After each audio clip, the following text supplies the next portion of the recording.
Good morning everyone. চলো দেখো ফুল তুলে নিলাম সকাল সকাল উঠে, একটু মর্নিংও হয়ে গেল। তারপর এসে এই যে বিছনাটা গুছিয়ে নিলাম।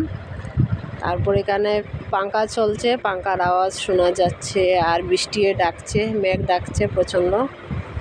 তো কাঁধে একটা গামছা থাকেই সব সময়। তো দেখো চলো বন্ধুরা, এই দেখো গাড়িও যাচ্ছে রাস্তা দিকে, একদম রাস্তার পাশে ঘর। তো চলো ঘরটা ঝাড়ু দিয়া দেই, বিছনাটা গুছাই নিলাম। তো রুমটা একটু এই যে অল্প জায়গা, এটা একটু ঝাড়ু দিয়া দেই, এখানে বালু জমিয়া রয়েছে।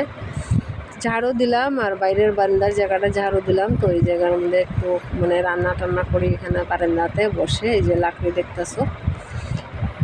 তো চলো বন্ধুরা, আমার বাঙ্গারিঙ্গা ঘরটা দেখো, দর্শন করো সবাই। আশা করি ভালোই আছো, আর আমিও ভালো আছি। তো সবের মতন ঘর দরজা আমার নাই, আর আমার নিজেরও বাড়িঘর নাই, কী করবো, ওই পরের বাড়ি থাকি। তারপর মাথার মধ্যে একটু কলফ লাগাইছি, লাগাইয়া কাজটা শুরু করছি। তারপর দেখো ঘরটা ঝাড়ু দেওয়া শেষ করি, বাসনটি ধুয়ে এখানে রাখা দিলাম। তো জল ঝরলে পরে ঘরে নিমুলি, তারপর ঠাকুরের বাসনটি ধুইলাম, ধুয়ে রাখলাম। তারপরে একটু খাওয়া দাওয়া করলাম। দেখো কী দিয়া খাইলাম, এই যে ঠান্ডা ভাত রয়েছে, জল ভাত। তো লতি আর কাটল বীজ দিয়ে রান্না করছিলাম, তো খাইলাম। তারপর স্নান টান করিয়া পূজা দিলাম। পূজা দেওয়া শেষ করলাম, করিয়া আবার বাসনটা ধুইলাম, ধুইয়া এখানে রাখা দিলাম, জল ঝরলে পরে ঘরে নিব গিয়া। তারপর গিয়ে দেখো 10টা, 10:30 বাজলো। তো রান্না বসাইলাম, ছেলে আসলো স্কুল থেকে।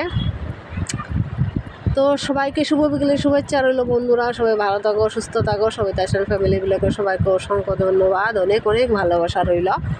সবাই পাশে থাকো, লাইক কমেন্ট শেয়ার করবে, পেজটাকে ফলো করে দিবে নতুন নতুন ভিডিও পাওয়ার জন্য। আর ভিডিওটা কেমন হয়েছে একটু কমেন্ট করে জানাবে বন্ধুরা।